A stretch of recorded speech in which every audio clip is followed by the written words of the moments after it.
Good morning. Very warm welcome to everyone.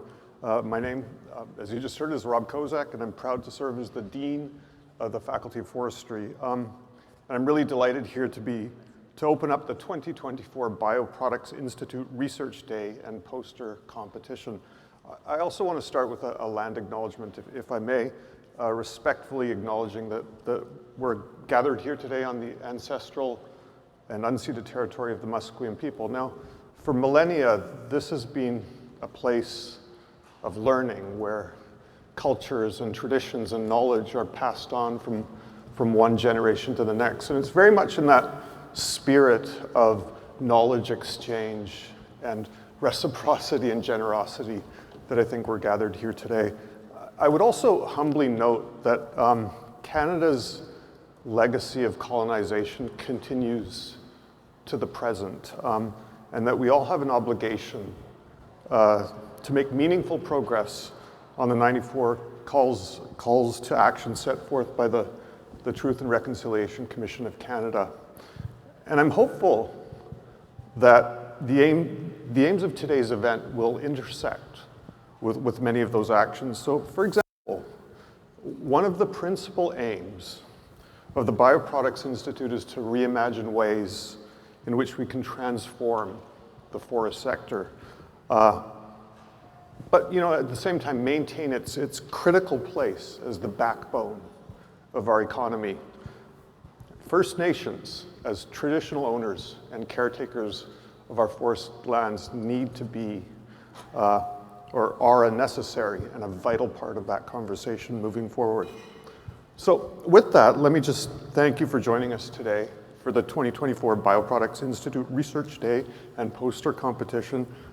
This occasion celebrates the remarkable accomplishments of students and postdoctoral fellows associated with the BioProducts Institute research groups, providing them an opportunity to showcase their work and to network with peers and colleagues.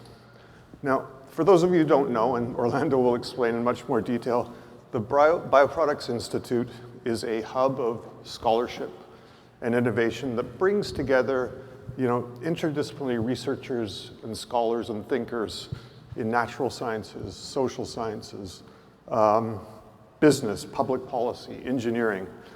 And their research is helping to unlock the full potential of plant materials, from grasses and agricultural products to trees and wood residues, in the commercialization of viable, sustainable, high-value products.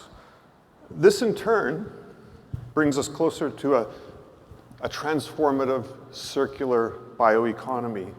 And importantly, it addresses the most existential threat of our time, which is climate change. So folks, we know that the world is heating up and that record-breaking temperatures are wreaking havoc on communities and economies around the world. Climate change is a truly wicked and complex problem, and one for which there is no easy path forward. What we do know, though, is that in order to meaningfully address climate change, we need bold, courageous, and innovative solutions. We need a climate transition that is just and equitable, and that's where the BioProducts Institute comes in. The climate emergency has made it clear the urgent need to actively seek solutions that minimize planetary harms, not the least being greenhouse gas emissions, but also plastic waste. Work underway at the BioProducts Institute is laying the groundwork for materials and products with the potential not only to mitigate environmental damage and contribute to ecosystem health, but to support the economic prosperity of forest-dependent and other communities through new commercial opportunities and jobs.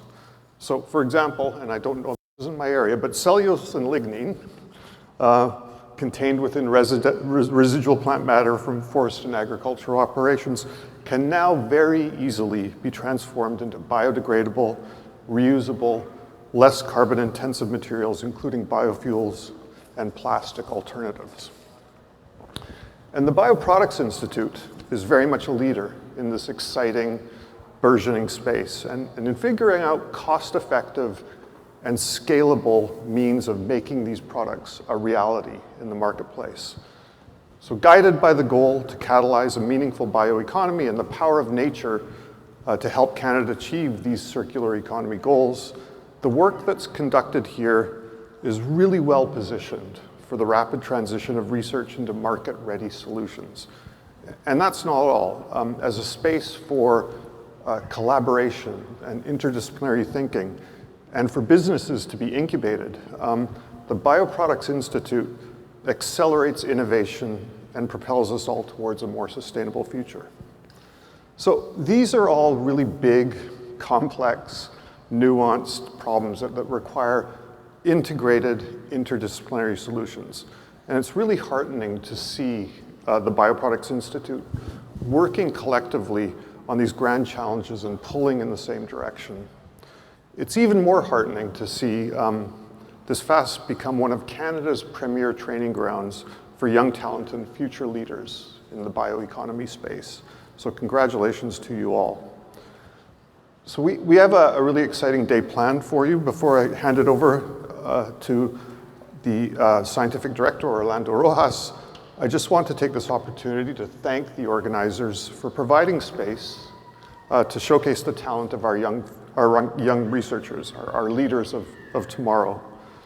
We truly want to hear about your courageous and creative and ambitious ideas for transforming the economy. Hey there. So thank you for your attention, especially you in the back. We hope that you all have a really productive day of learning, reflecting, and interacting with each other.